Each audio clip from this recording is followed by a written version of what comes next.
Il y a énormément d'erreurs en dessin qui peuvent te faire perdre vraiment beaucoup de temps, mais je te parle pas de quelques semaines, voire même quelques mois, non là je te parle d'années entières. Ça fait plus de 5 ans et demi que je dessine et honnêtement j'aurais pu plier ça en 2 petites années si j'avais pas fait les 3 erreurs que j'ai envie de te présenter dans cette vidéo et qui vont t'éviter la catastrophe tout simplement. Erreur numéro 1, ignorer le zoom. On démarre par le pire je pense parce que celui-là en plus de te faire perdre des mois entiers de taf, et bah il va totalement niquer ta motivation et du coup ton moral. Mais vraiment. Regarde ce dessin de malade fait par le GOAT Rosdraw. Au premier abord comme ça c'est une énorme masterclass, je pense que pour le coup tout le monde sera un peu unanime sur ça. Mais là où ça commence à être intéressant c'est quand tu commences à zoomer dessus. Parce que maintenant qu'on a zoomé dessus, bah tu peux constater qu'il y a des petits coups de brush un peu faits au pif, il y a des lines un peu foirées avec les lignes qui se chevauchent comme ça, des formes qui sont pas forcément réalistes, qui ont pas forcément de logique. Bref, il y a plein de petits trucs comme ça, mais je vais te poser une question. Est-ce que tous ces défauts l'empêchent d'être une très grosse dinguerie ?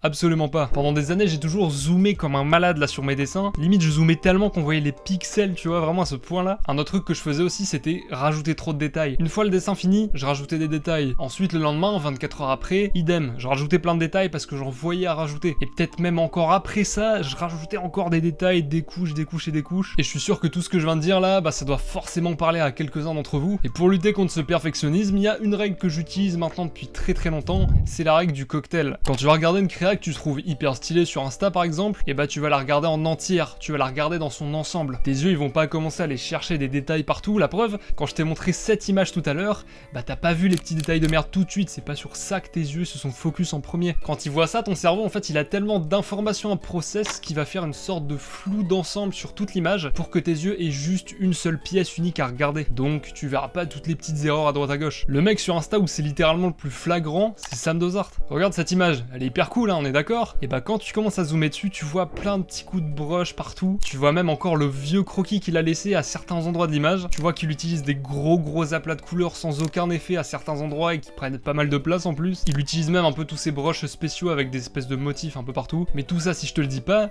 bah tu le sais pas direct. Il y a même un monde où tu vas jamais le savoir en fait. Donc un conseil pour ça, quand tu dessines, essaye de rester assez dézoomé sur Photoshop. De toujours essayer d'avoir une espèce de vue d'ensemble de ton dessin sans trop zoomer à l'intérieur. Ça va te permettre d'éviter d'entrer dans les détails. Alors évidemment, t'as un peu le droit de zoomer de temps en temps quand t'as besoin d'être un peu plus précis, mais dans l'ensemble reste assez large. Et je vais te donner une petite règle en plus extrêmement importante pour lutter contre ce perfectionnisme, c'est de fixer des délais. Je m'explique. Quand tu finis ton dessin, que t'es content de ce que t'as fait, qu'il est terminé, arrête-le ici et attends 24 heures. Et après ces 24 heures, ce que tu fais, c'est que tu reviens dessus et t'as que 10 à 15 minutes grand max pour le finaliser, rajouter les petits détails, corriger tout ce qui va pas, corriger tout ce que tu trouves pas forcément ouf. Fais-moi confiance, après ça, t'y touches plus du tout. Je me rappelle d'un truc, c'est qu'à l'époque, j'étais amoureux pendant une très longue période de ce genre de truc, et tout ça, et bah ce sont des splash art. Est-ce que tu sais en moyenne combien de temps les artistes passent sur ces trucs là? Et du coup c'est combien de temps par exemple une illustration comme ça? Alors une illustration comme ça, c'est Merci.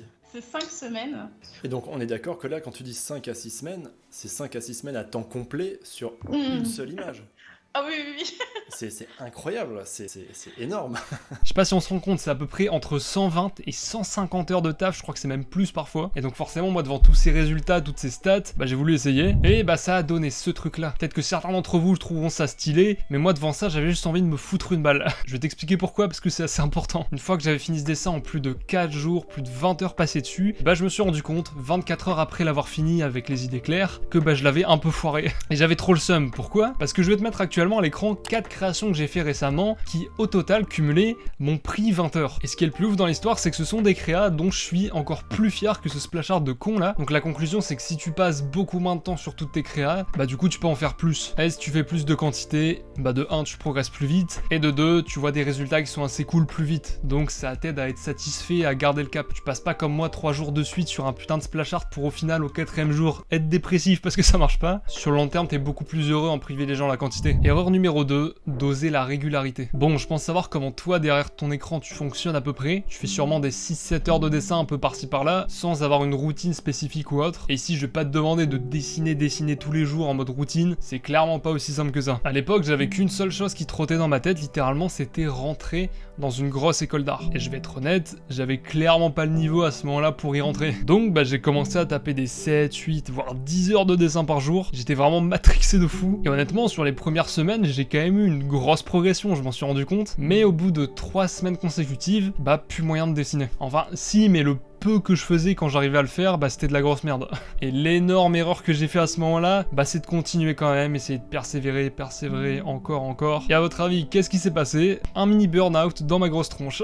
Donc en gros, tomber malade, grosse déprime, vraiment le pire moment de ma vie. Et un jour au plus mal, j'ouvre YouTube comme à mon habitude, et là je retombe ce jour-là sur une putain de pépite. Ce qui est assez étrange, c'est d'observer 2 dessins pour lesquels j'ai mis plus ou moins la même durée. Je crois que justement maintenant j'arrive à aller plus vite, que je suis plus confiant dans mon trait. J'espère que ça pourra en motiver certains à se lancer aussi ce genre de défi, à se mettre au dessin s'ils ont envie de le faire. Parce que c'est vrai que c'est le genre de truc que parfois on a envie de faire mais on procrastine parce qu'on a peur de recommencer quelque chose depuis le début. Mais il suffit de se lancer.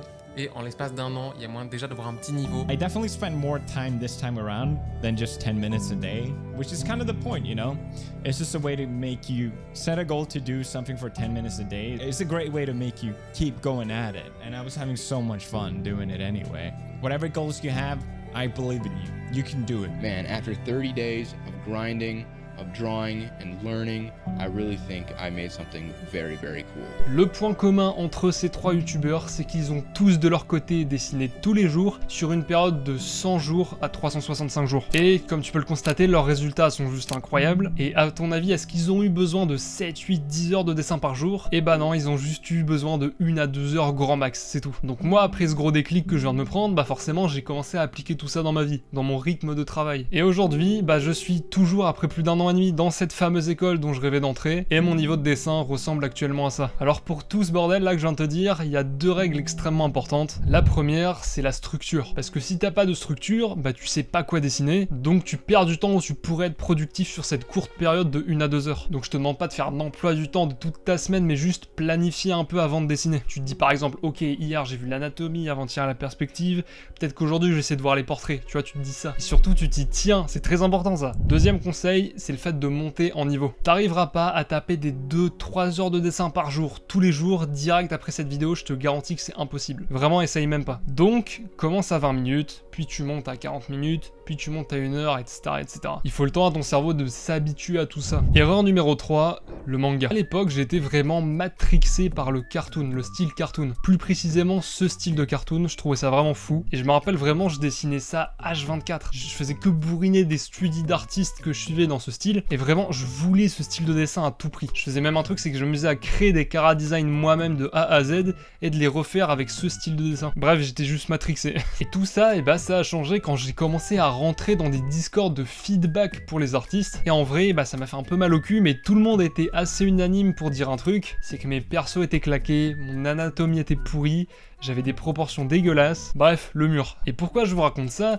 Parce qu'il y en a beaucoup, mais alors vraiment beaucoup d'entre vous qui recopient leur manga préféré, ou juste des persos d'animé que vous kiffez, des persos de jeux vidéo d'animé que vous kiffez, peu importe. Et le manga, tout comme le style comics, tout comme le cartoon, et bah ce sont des styles de dessin très stylisé. Et le style de dessin, c'est l'ensemble des caractéristiques visuelles, donc traits, couleurs, proportions, qui donnent une identité unique à une illustration. Si tu veux vraiment, par exemple, je sais pas, apprendre le portrait, comment tu veux taffer correctement avec des rêves qui ont cette gueule-là? C'est assez compliqué. Donc si t'aimes le manga, c'est grave cool, continue d'en faire à fond. Si ton rêve c'est de faire un manga, par exemple, je sais pas, plonge dedans, fais-toi plaisir, mais la gesture, les portraits, la natte, le rendering, tout ça, c'est ça qui compte en premier. C'est ça qu'il faut bourriner. C'est toujours les fondamentaux avant le style de dessin. Et ça m'a fait perdre vraiment beaucoup de temps aussi. Enfin bref, si tu veux, j'ai une vidéo dans la description qui te parle de ça. Et tu verras que si tu maîtrises bien un petit peu tous ces points, bah tu pourras faire littéralement le style de dessin que tu veux, parce que tu vas avoir connaissance de toutes les proportions de base. Donc, bah ça sera pas compliqué. Enfin bref, j'espère que cette petite vidéo t'a plu. Si c'est le cas, n'hésite pas à soutenir la chaîne, ça fait toujours plaisir. Et sur ce, je te dis à la prochaine. Allez, bisous.